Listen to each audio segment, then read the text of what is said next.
First plan of action എന്ന് പറയുന്നത് ഒന്ന് ഇവർ രണ്ടുപേരും എൻ്റെ ഫേവറേറ്റാണ്. അപ്പം ഞാൻ കാണാൻ ആഗ്രഹിക്കുന്ന ഒരു ലാലേട്ടൻ, ധനഞ്ജയ് കാണാൻ എനിക്ക് ആഗ്രഹിക്കുന്ന ഒരു ലാലേട്ടൻ, ദിലീപേട്ടൻ. അപ്പം അത് ആ ഒരു ടാഗ് ലൈൻ എപ്പോഴും നമ്മൾ വർക്ക് ചെയ്യുമ്പോൾ ഉണ്ടായിരുന്നു. ഓരോ ഷോട്ട് വെക്കുമ്പോഴും എന്ത് നമുക്ക് പുതിയതായിട്ട് ചെയ്യാം, അല്ലെങ്കിൽ എന്തെങ്കിലും വേറെ നമ്മൾ ചെയ്യുന്നത് റൈറ്റ് ആണോ എന്നൊക്കെ എപ്പോഴും നമ്മൾ ക്വസ്റ്റ്യൻ നമ്മൾ ചെയ്തിട്ടുണ്ട്. സ്റ്റോറി വൈസ് ആണെങ്കിൽ ഞാൻ ആസ് എ സിനിമാറ്റോഗ്രാഫർ ഇത് കമ്മിറ്റ് ചെയ്തതിൻ്റെ ഒരു പ്രധാന ഇതെന്ന് പറയുന്നത് ദിലീപ് ഏട്ടൻ്റെ ഒരുപാട് നാളിന് ശേഷം അങ്ങനെ പെർഫോം ചെയ്യാൻ പറ്റുന്ന ഒരു സിനിമ. ഇനീഷ്യൽ സ്റ്റേജിൽ ലാൽ സാർ ഉണ്ടായിരുന്നില്ല. സിനിമാറ്റോഗ്രാഫർ ആവണം എന്ന് ആഗ്രഹിക്കുന്നവർക്ക് കൊടുക്കാൻ പറ്റുന്ന അഡ്വൈസ്, ഓക്കെ, നിങ്ങൾ എന്ത് സ്റ്റേജിലാണ് ഇപ്പോൾ നിൽക്കുന്നത്? ഞാൻ പറയുന്നത് നിങ്ങൾ കഷ്ടപ്പെടുന്നുണ്ടാവും, ഓക്കെ, നിങ്ങൾക്ക് പ്രോജക്ട്സ് ചെയ്യുന്നുണ്ടാവും, അത് വേണ്ട പോലെ എല്ലാവരിലേക്ക് എത്തുന്നുണ്ടാവില്ല, അല്ലെങ്കിൽ ഒരു ഒരു ആഘോഷം പോലെ ഫീൽ ചെയ്യേണ്ട ഒരു സിനിമ. സോ അപ്പോൾ നമ്മൾ പ്ലാൻ ചെയ്യുമ്പോൾ പോലും ഇത് റിച്ച് ആയിരിക്കണം, കളേഴ്സിൽ ഭയങ്കര റിച്ച് ആയിരിക്കണം, അല്ലെങ്കിൽ ഇത്തിരി ഓവർ സാച്ചുറേറ്റഡ് ആയിരിക്കണം എന്ന് പ്ലാൻ ചെയ്തിട്ട് തന്നെ നമ്മൾ ലിറ്റപ്പ് ചെയ്തതാണ് എല്ലാ സീക്വൻസും. അപ്പം ഇപ്പം എൻ്റെ ഇൻസ്റ്റാഗ്രാം നോക്കി കഴിഞ്ഞാൽ ഞാൻ എൻ്റെ സ്റ്റാക്ക് നോക്കിയാൽ ബബ്ബ ലോജിക്ക് നോക്കാതെ നമ്മൾ തിയേറ്ററിൽ വന്ന് കാണണം. ലോജിക്ക് നോക്കാതെ നമ്മൾ കാണുമ്പോൾ നമുക്കതിനെ കൂടുതൽ എൻജോയ് ചെയ്യാൻ പറ്റും. കാരണം നമ്മൾ അങ്ങനെ തന്നെ നമ്മളതിനെ പ്ലാൻ ചെയ്ത് നമ്മൾ വെളിയിൽ കൊണ്ടുവന്നപ്പെടാണ്.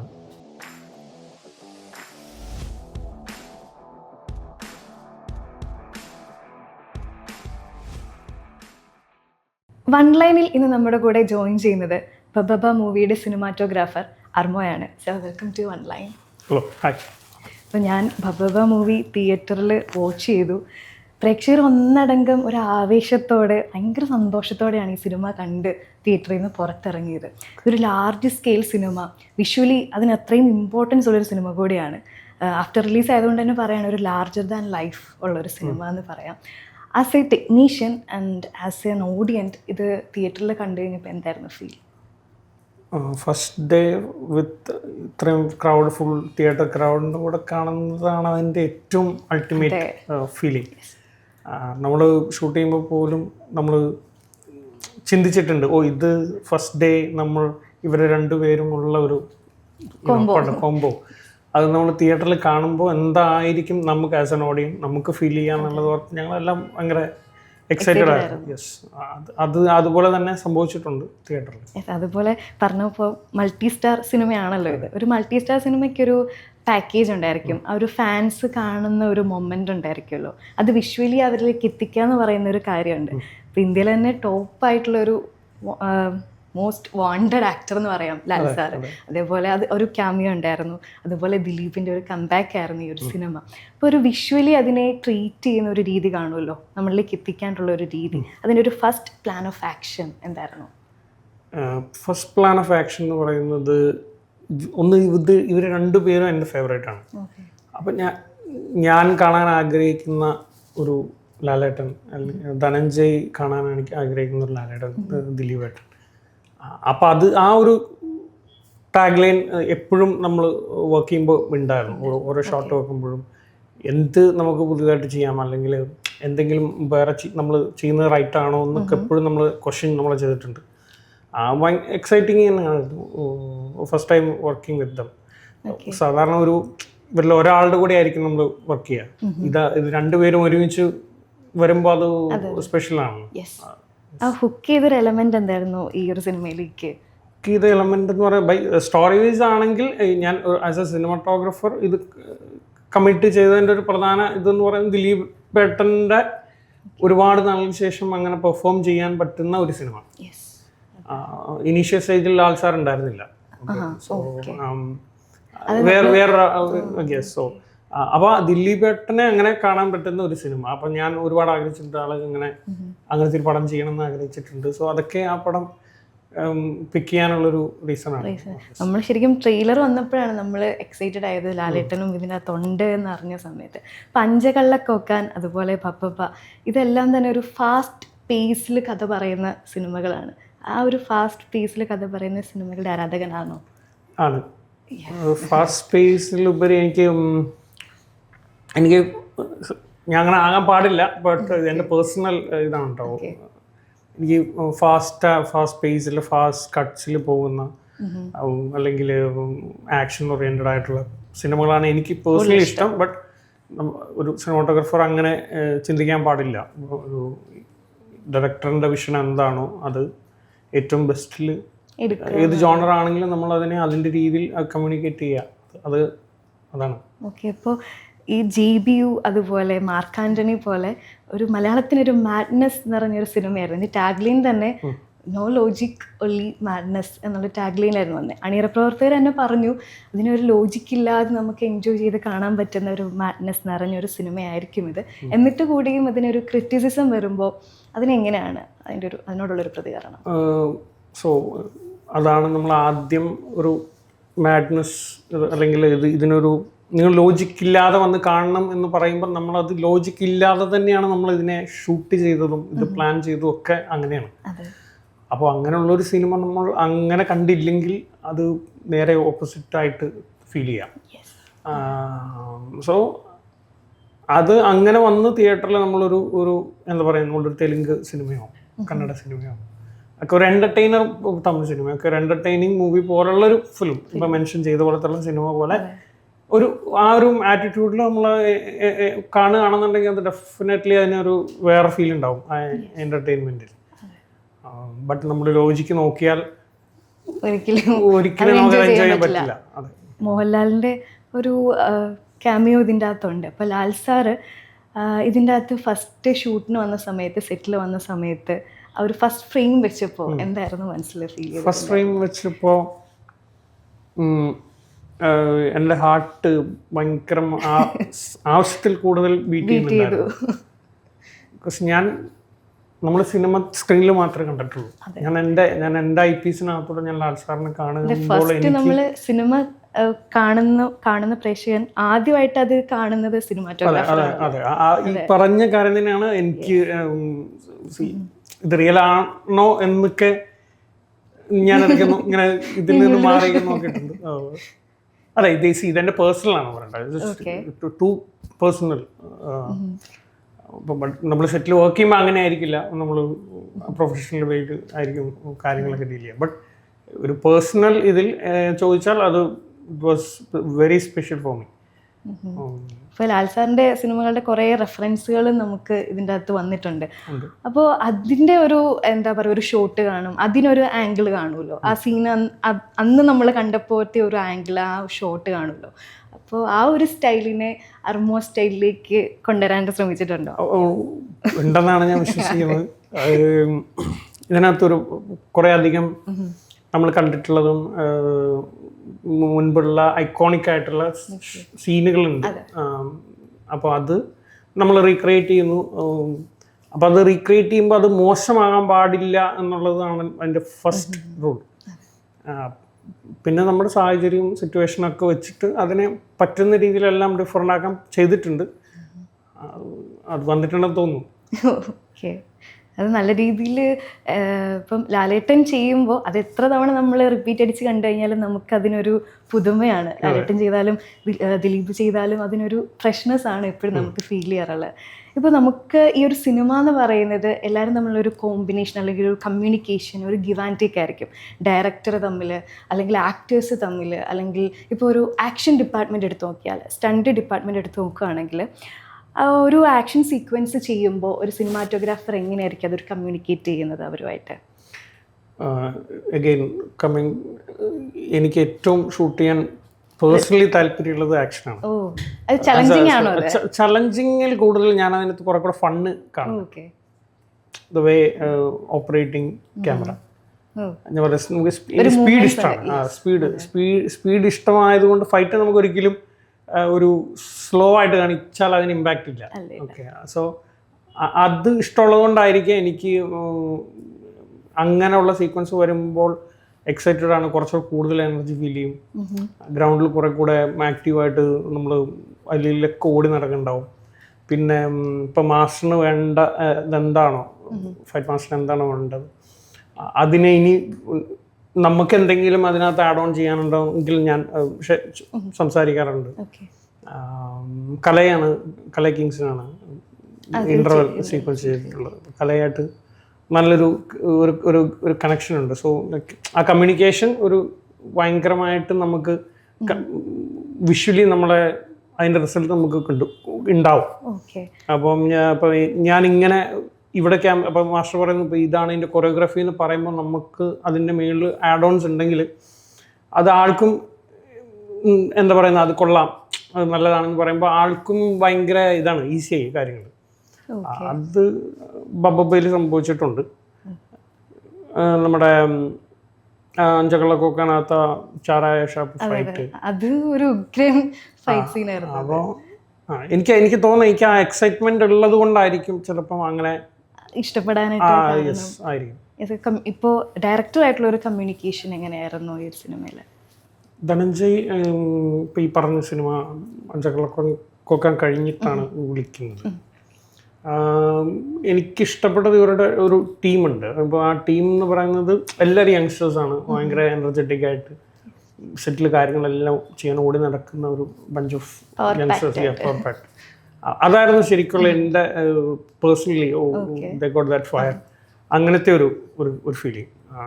പിന്നെ ഇതിപ്പോൾ ധനഞ്ജയ് പ്രോപ്പറായിട്ട് എല്ലാ കാര്യം എല്ലാത്തിനും ധനഞ്ജയ്ക്ക് ഒരു പ്ലാൻ വ്യക്തമായിട്ടുണ്ടായിരുന്നു. ഇതിങ്ങനെ ഇരിക്കണം, ഇതിങ്ങനെ ആയിരിക്കണം, നമുക്ക് ഇത്ര മതി, ഇതിന് മുകളിൽ വേണ്ട.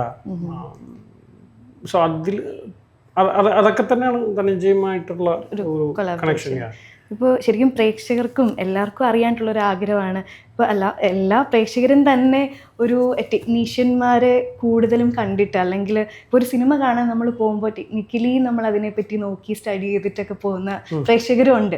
അപ്പോൾ അവർക്ക് അറിയാനായിട്ടുള്ള ഒരു ആഗ്രഹം കാണും, ഇത് ഏത് ക്യാമറയിലാണ് ഷൂട്ട് ചെയ്തത്, ഏത് ലെൻസിൽ, ഏത് ടെക്നിക്കാണ്, ലൈറ്റിംഗ് ടെക്നിക്കാണ് യൂസ് ചെയ്തിരിക്കുന്നതെന്ന് അറിയാനായിട്ട്. അത് നമുക്കൊന്ന് എക്സ്പ്ലെയിൻ ചെയ്ത് തരാമോ? ഈ സിനിമയുടെ അരിയുടെ Alexa 35 most of the movie shot with. അതിനകത്ത് റെഡിൻ്റെ റാപ്റ്റർ യൂസ് ചെയ്തിട്ടുണ്ട്, എക്സ്. പിന്നെ നമ്മൾ ഗോപ്രോ യൂസ് ചെയ്തിട്ടുണ്ട്, FX യൂസ് ചെയ്തിട്ടുണ്ട്, FX-നാണല്ലോ, FX യൂസ് ചെയ്തിട്ടുണ്ട്. പിന്നെ എംബർ എന്ന് പറഞ്ഞൊരു ക്യാമറ ഉണ്ട്, ഹൈ സ്പീഡ് ഷൂട്ട് ചെയ്യാൻ പറ്റുന്ന ഒരു ചെറിയ ബോഡി, എംബർ യൂസ് ചെയ്തിട്ടുണ്ട്. അങ്ങനെ ഒരുപാട് ക്യാമറാസ് നമ്മൾ ക്ലബ് ചെയ്തിട്ടാണ്. ഇപ്പം അങ്ങനെ ഒരു കളർ പ്രശ്നമോ, എല്ലാത്തിനും ഓരോ കളർ സയൻസ് ഉണ്ട് ബോഡിക്ക്, സെൻസറിന്. ബട്ട് സ്റ്റിൽ അതൊരു വിഷയമല്ല. നമുക്കത് എന്താ പറയുന്നത്, അത് ഈവൻ ആക്കാനുള്ള എല്ലാ ടെക്നോളജിയും ഫൈൻ ട്യൂണിങ് ഇന്ന് പോസിബിൾ ആണ്. സോ അതിനകത്ത് ഒരുപാട് ഇപ്പം പ്രശ്നമില്ലാത്തതുകൊണ്ട് നമുക്ക് മിക്സഡ് മീഡിയ നമുക്ക് ഷൂട്ട് ചെയ്യാം. പിന്നെ കളർസിന് ഇച്ചിരി ബുദ്ധിമുട്ടായിരിക്കും ഇതെല്ലാം മാച്ച് ചെയ്യുക, കോൺട്രാസ്റ്റിന് വ്യത്യാസം ഉണ്ടാവും, ഹൈലൈറ്റ്സിന് വ്യത്യാസം ഉണ്ടാവും. പിന്നെ ലെൻസ് യൂസ് ചെയ്തതിൽ കുക്കിൻ്റെ S7i അതാണ് യൂസ് ചെയ്യുന്നത്. പിന്നെ കൂടുതലും നമ്മൾ യൂസ് ചെയ്ത അനമോർഫിക്കൽ അരിയുടെ മാസ്റ്റർ പ്രൈംസ് അറ്റ്ലസ് ഒറയാൻ യൂസ് ചെയ്തിട്ടുണ്ട്. അപ്പോൾ അനമോർഫിക്കലാണ് ഷൂട്ട് ചെയ്തിരിക്കുന്നത്. ബട്ട് മിക്സഡ്, അഗൈൻ ഇത് മിക്സഡ് ആണ്, അനമോർഫിക്കും സ്പെറിക്കലും തമ്മിൽ മിക്സ് ചെയ്തിട്ടാണ്. നമ്മൾ ശരിക്കും എമ്പുരാൻ എന്നുള്ള സിനിമ വന്നപ്പോഴാണ് ഈ അനമോർഫിക് ലെൻസിനെ പറ്റിയിട്ടൊക്കെ കൂടുതലും ആൾക്കാർ ചർച്ച ചെയ്ത് തുടങ്ങിയത്. അപ്പോൾ അതിൻ്റെ ടെക്നിക്കലി ഒരുപാട് വശത്തിലേക്ക് പോയി കഴിഞ്ഞാൽ ഇപ്പോൾ അതിൻ്റെ ലൈറ്റിംഗ് ടെക്നിക്ക് എന്തായിരുന്നു, അതിൽ ലൈറ്റിംഗ് യൂസ് ചെയ്തത്? ഞാൻ ശ്രദ്ധിച്ച ഒരു കാര്യം, ഓരോ ഇപ്പോൾ ഇൻസ്റ്റഗ്രാമിൽ കുറേ ഫ്രെയിംസുകളുടെ ഇതിങ്ങനെ കട്ട് ചെയ്തിട്ടുണ്ടായിരുന്നു. ഓരോന്നിനും ഓരോ ലൈറ്റിംഗ് ആൻഡ് കളർ റീഡിങ്ങിന്റെ പാറ്റേൺ ആയിരുന്നു പോയത്. അതെങ്ങനെയാണ് അത് ചൂസ് ചെയ്തിട്ടുള്ളത്? ഒരു ആഘോഷം പോലെ ഫീൽ ചെയ്യേണ്ട ഒരു സിനിമ, കളർഫുൾ ആയിട്ട്. സോ അപ്പോൾ നമ്മൾ പ്ലാൻ ചെയ്യുമ്പോൾ പോലും ഇത് റിച്ച് ആയിരിക്കണം, കളേഴ്സിൽ ഭയങ്കര റിച്ച് ആയിരിക്കണം, അല്ലെങ്കിൽ ഒത്തിരി ഓവർ സാച്ചുറേറ്റഡ് ആയിരിക്കണം എന്ന് പ്ലാൻ ചെയ്തിട്ട് തന്നെ നമ്മൾ ലിറ്റപ്പ് ചെയ്തതാണ് എല്ലാ സീക്വൻസും. അപ്പം ഇപ്പം എൻ്റെ ഇൻസ്റ്റാഗ്രാം നോക്കി കഴിഞ്ഞാൽ എൻ്റെ സ്റ്റാക്ക് നോക്കിയാൽ മൂന്ന് രീതിയിലായിരിക്കും. അപ്പോൾ അത് കൂടുതൽ ഇൻട്രസ്റ്റിംഗ് ആണ് എന്ന് എനിക്ക് തോന്നുന്നു. സോ എൻ്റെ ഒരു ടേസ്റ്റ് എന്നതിലുപരി ഇതങ്ങനെയാണ് നമ്മൾ ആദ്യം പ്ലാൻ ചെയ്തത് പടം. ഇപ്പം അഞ്ചക്കള്ളക്കൊക്കാൻ നോക്കിയാൽ സംവാട്ട് സിമിലർ, ബട്ട് കുറച്ചുകൂടെ മാറി വേറെ രീതിയിലാണ് അഞ്ചക്കള്ളക്കൊക്കാൻ ഇരിക്കുന്നത്. പക്ഷെ അതിനെക്കുറിച്ച് അതിന്റെ ഒരു ടെറൈൻ ആണെങ്കിൽ ഒരു ഡിഫറെന്റ് അപ്പോൾ അതിനകത്ത് അഞ്ചക്കള്ള എനിക്ക് തോന്നുന്നു ബബ്ബേക്കാളും കൂടുതൽ അഞ്ചക്കള്ളക്കൊക്കെ അതായിരിക്കും എനിക്ക് അതിനകത്തൊരു കൃത്യമായിട്ട് എനിക്കൊരു എക്സ്പ്ലനേഷൻ തരാൻ പറ്റും എന്ന് വെച്ചാൽ നമ്മളത് ഒരു ലോ ലാൻഡിൽ നടക്കുന്ന ഒരു കഥ പോലുള്ള ഒരു പാറ്റേൺ ആണ് നമുക്ക് പടം. അപ്പോൾ ഉല്ലാസമായിട്ട് സംസാരിക്കുന്നത് ഇത് നമുക്ക് ഇങ്ങനെ ഫീൽ ചെയ്യണം. ഒരുപാട് ആളുകളില്ലാത്തൊരു ക്ലിൻറ്റ് ഈസ്റ്റ്വുഡ് അല്ലെങ്കിൽ ഒരു മനസ്സിലായ ഇപ്പം താഴ്വാര അങ്ങനത്തെ ഒരു സിനിമയാണ് ലാലേട്ടൻ. ഇത് നമ്മുടെ ഒരു വേ ഓഫ് മേക്കിംഗ് അല്ലല്ലോ നമുക്ക് ഫീൽ ചെയ്യും. സോ അത് അങ്ങനെ ഫീൽ ചെയ്യേണ്ട ഒരു പടമായതുകൊണ്ട് നമുക്ക് ഒരുപാട് ഗ്രീൻസ് കാണിക്കാൻ പറ്റില്ല. കാണിച്ചു കഴിഞ്ഞാൽ നമ്മൾ നമ്മുടെ നാട്ടിൽ നടക്കുന്നതായിട്ട് നമുക്ക് ഫീൽ ചെയ്യും. മനസ്സിലായി സറൗണ്ടിങ്സ്. സോ ഇനീഷ്യലി നമ്മൾ ലൊക്കേഷൻ കൊണ്ട് നടക്കുന്ന ടൈമിൽ തന്നെ നമുക്ക് ഗ്രീൻസ് ഒന്നും വേണ്ട. ഗ്രീൻസ് അപ്പം ഞാൻ പറഞ്ഞപ്പോൾ നമ്മൾ ഡി എയിൽ ആ കാര്യങ്ങളെല്ലാം ഇപ്പം ഗ്രീൻ എടുത്താൽ തന്നെ ടെക്നിക്കലി പറയുകയാണെന്നുണ്ടെങ്കിൽ നമുക്ക് പല ഷെയ്ഡ്സ് ഓഫ് ഗ്രീൻ ഉണ്ട്. ഇപ്പം തേയിലയാണ് ഏറ്റവും കൂടുതൽ അവിടെ പടത്തിൽ ഉള്ളത് സറൗണ്ടിങ്സ്. അപ്പം തേയിലയിൽ തന്നെ ഡാർക്ക് ഗ്രീൻ ഉണ്ട്, ഒരു മിഡ് ഗ്രീൻ ഉണ്ട്, അല്ലെങ്കിൽ ലൈറ്റ് ഗ്രീൻ ഉണ്ട്, യെല്ലോ ഷെയ്ഡ് ഉള്ളതുണ്ട്. അപ്പം ഇതെല്ലാം നമ്മൾ അറേഞ്ച്മെന്റ്സ് ഹ്യൂവിനകത്ത് ഡി എയിൽ നമ്മൾ പിടിക്കണം. അതങ്ങനെ ഈവനാക്കി ഒരു ഇത്തിരി തുരുമ്പിച്ച രീതിയിലേക്ക് ആണ് ഫൈനലി അത് ഇരിക്കുന്നത്. ടു ബി ഓണസ്റ്റ് ടെക്നിക്കലി പറയുകയാണെന്നുണ്ടെങ്കിൽ അത് ഇത്തിരി ഇല്ലീഗൽ ആയിട്ടുള്ളൊരു ഗ്രേഡാണ് ടോൺസ്. ഇല്ലീഗൽ മീൻസ് നമുക്ക് നമ്മുടെ സോഫ്റ്റ്വെയറിൽ നമുക്കൊരു നോർമൽ ആയിട്ടുള്ളൊരു പോയിന്റ് ഉണ്ട്. ആ പോയിന്റിൻ്റെ മുകളിൽ നമ്മൾ സാച്ചുറേഷൻ ആഡ് ചെയ്താലും ഇല്ല ഹ്യൂ ഷിഫ്റ്റ് ചെയ്താലും എന്താ പറ്റുന്നതെന്ന് ചോദിച്ചു കഴിഞ്ഞാൽ എല്ലാ ഡിവൈസിലും ഒരുപോലെ വർക്ക് ആവില്ല. ഫോണിൽ ഒരുപോലെ വേറെ രീതിയിലിരിക്കും, ടി വിയിൽ വേറെ രീതിയിലിരിക്കും, തിയേറ്ററിൽ വേറെ രീതിയിലിരിക്കും, യൂട്യൂബിൽ വേറെ രീതി. തിയേറ്ററിൽ കണ്ട ഓരോരുത്തർക്കും ഓരോ എക്സ്പീരിയൻസ് ആയിരുന്നു. അല്ല അങ്ങനെയല്ല, അതിനെ ബാലൻസ് ചെയ്യും വീണ്ടും. അത് നമ്മളിരുന്ന് ബാലൻസ് ചെയ്യണം. ബട്ട് ഇങ്ങനെ ചലഞ്ച് ഉണ്ട് അതിനകത്ത്. നമുക്കൊരു സാധാരണ ഒരു ജനറൽ ആയിട്ടുള്ള ഗ്രേഡി ചെയ്ത് പോവുകയാണെന്നുണ്ടെങ്കിൽ അത് എല്ലാ ഡിവൈസിലൊക്കെ ഒരുപോലെ ഇരിക്കും. പക്ഷേ ഈ ഒരു ലിമിറ്റ് കഴിഞ്ഞ് ഈ പറഞ്ഞ സാച്ചുറേഷനോ ഹ്യൂവോ ലൂമിനൻസോ എന്തെങ്കിലും പുഷ് ചെയ്ത് കഴിഞ്ഞാൽ അത് എല്ലാ ഡിവൈസിലും ഒരുപോലെ വർക്കാവില്ല. കളർ എന്ന് പറഞ്ഞാൽ നമുക്ക് എന്ത് ഡിവൈസിലാണ് എന്തൊക്കെ മീഡിയം ഉണ്ടോ അതിനകത്ത് ഓൾമോസ്റ്റ് സിമിലർ ആക്കി കാണിക്കാനേ നമുക്ക് പറ്റുള്ളൂ. ഒരിക്കലും ഡിറ്റോ ആക്കി നമുക്ക് കാണിക്കാൻ പറ്റില്ല. ഇപ്പോൾ സാംസങ്ങിൻ്റെ ഫോണിൽ കാണുന്ന പോലെ അല്ല ഐഫോൺ ഫോണിൽ കാണുന്നത്. അപ്പോൾ അത് സെയിം അതർ ആൻഡ്രോയിഡ് ഫോൺസ് അല്ലെങ്കിൽ ടാബ് ആയിക്കോട്ടെ, യൂട്യൂബ് തന്നെ ഈ ഫോണിലും ആ ഫോണിലും കണ്ടുപോകുമ്പോൾ വ്യത്യാസം ഉണ്ടാവും. അപ്പോൾ നമുക്ക് ഒരിക്കലും അങ്ങനെ കാണാൻ പറ്റില്ല. അപ്പോൾ ലിറ്ററലി സെയിം ടു സെയിം കാണാൻ പറ്റില്ല. അപ്പോൾ അതിന് ഓൾമോസ്റ്റ് ഒരു സിമിലർ ആക്കി നമ്മൾ ഇതാണ് പരിപാടി എന്ന് വെച്ചിട്ട് നമുക്ക് ചെയ്യാം. സെയിം വിത്ത് തിയേറ്റേഴ്സ്. നമ്മുടെ പ്രൊജക്ടർ മാറ്ററാണ്, പ്ലേ ചെയ്യുന്ന പ്രൊജക്ടർ മാറ്ററാണ്, ലാമ്പിൻ്റെ വാല്യൂ മാറ്ററാണ്. അതെല്ലാം ഈ പറഞ്ഞ പോലെ ടോൺസിനെ നമ്മൾ കാണുമ്പം നമുക്ക് തോന്നും. എല്ലാം ബാലൻസ്ഡ് ആണ്. ടെക്നിക്കലി അത് ഒരുപാട് കാര്യങ്ങൾ അതിനകത്ത് ശ്രദ്ധിക്കാനുണ്ട്. ഇപ്പം ഡി എയിൽ ശരിക്കും എനിക്ക് എക്സൈറ്റിംഗ് ആയിട്ട് തോന്നിയത് അഞ്ചക്കള്ളക്കൊക്കാണ്. കാരണം ആ ഡി എ നമ്മൾ എടുത്ത് മാറ്റിയാൽ ആ പടത്തിന്റെ ഒരു ജീവനിലുപരി അതിന്റെ മൂഡ് മാറും. ആ മൂഡ് സെറ്റിംഗ് എന്ന് പറയുന്ന ഒരു പരിപാടി. അത് ഈ കളർ ഗ്രേഡിങ്ങിനും അല്ലെങ്കിൽ ഈ ലൈറ്റിങ്ങിനും ഒരു ഫ്രെയിംസിനും പറ്റും ഒരു സിനിമയ്ക്ക് എന്നുള്ളതാണ്. അതിപ്പം അതാണ് മൂഡ് സെറ്റിങ്ങും. ഇപ്പോൾ കളറിംഗ് എന്ന് പറയുമ്പോൾ അതിൻ്റെ ഒരു പടത്തിൻ്റെ വാല്യൂ വേണമെങ്കിൽ വലുതാക്കി നമുക്ക് കാണിക്കാം.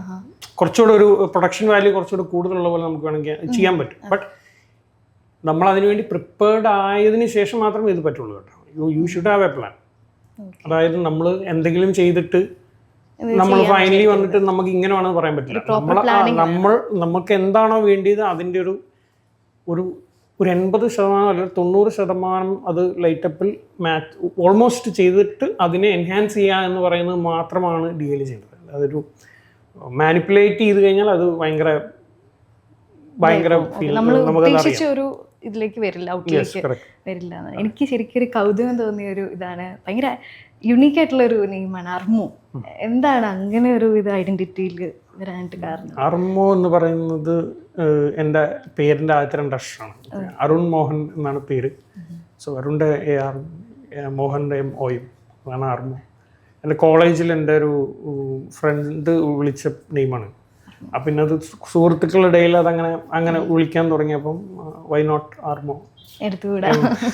അപ്പം അത് ഇപ്പോൾ പ്രൊഫഷണലി ആണെങ്കിലും മുന്നോട്ട് കൊണ്ടുപോകാൻ ഒരു ഐഡൻറ്റിറ്റിയിൽ ഇപ്പോൾ ഒരു ആസ് എ സിനിമാറ്റോഗ്രാഫർ അതുപോലൊരു ഐഡൻറ്റിറ്റി എല്ലാ വർക്കുകളിലും കൊണ്ടുവരാൻ ശ്രമിച്ചിട്ടുണ്ടോ?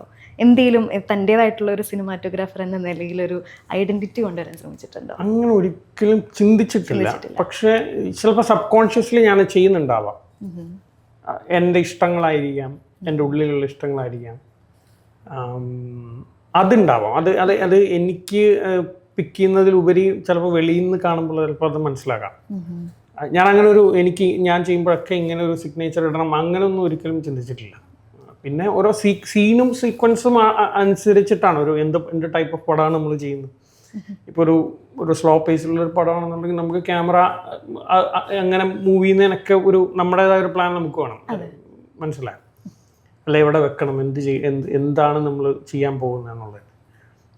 സെയിം ഇപ്പം ബബ്ബയിലേക്ക് വന്നു കഴിഞ്ഞാൽ നമുക്ക് ആ പടത്തിൻ്റെ വേഗതയ്ക്ക് അനുസരിച്ച് നമ്മളത് ഡിസിഷൻസ് മാറും.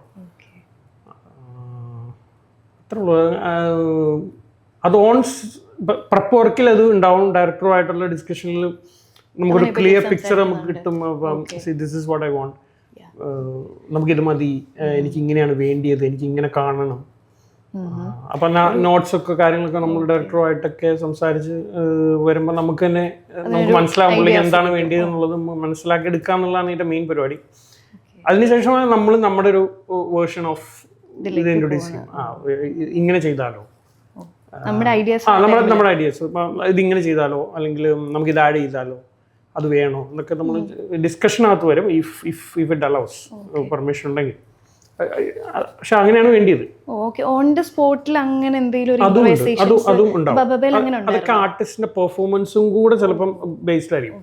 അപ്പോൾ നമ്മൾ പ്ലാൻ ചെയ്ത ഒന്ന്, പക്ഷെ അത് ആ പെർഫോമൻസിന് ഒരു റിഹേഴ്സൽ നടക്കുന്ന ടൈമിൽ അവർ കുറച്ചുകൂടെ അടിപൊളിയായിട്ട് ചെയ്തു. അപ്പം ഒരു ഐഡിയ വരണോ, ഇവിടെ വെക്കണ്ട, അപ്പുറം വെക്കാം, എന്നിട്ട് അവിടെ ചെയ്യാം.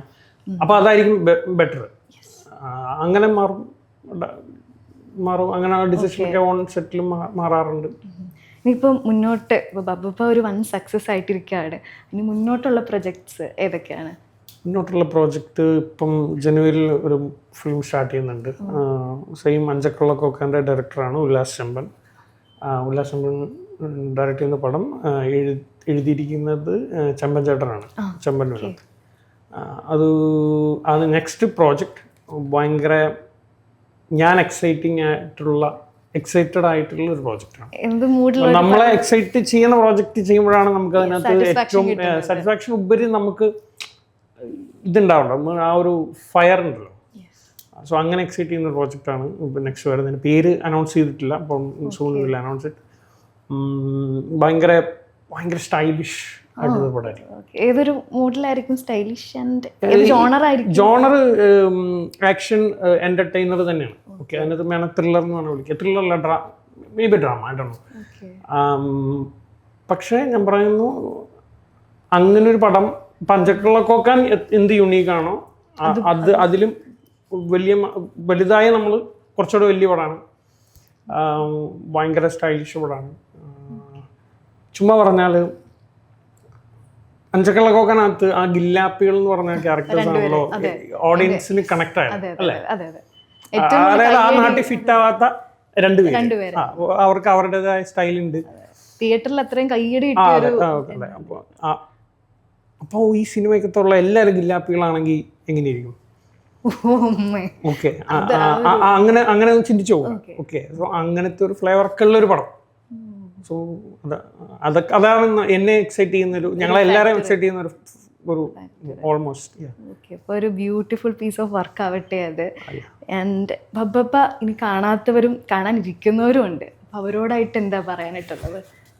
അവരോട് പറയാൻ ഒന്നേ ഉള്ളൂ, ബബ്ബ ലോജിക്ക് നോക്കാതെ നമ്മൾ തിയേറ്ററിൽ വന്ന് കാണണം. ലോജിക്ക് നോക്കാതെ നമ്മൾ കാണുമ്പോൾ നമുക്കതിനെ കൂടുതൽ എൻജോയ് ചെയ്യാൻ പറ്റും. കാരണം നമ്മൾ അങ്ങനെ തന്നെ നമ്മളതിനെ പ്ലാൻ ചെയ്ത് നമ്മൾ വെളിയിൽ കൊണ്ടുവന്ന പടമാണ് ബബ്ബ.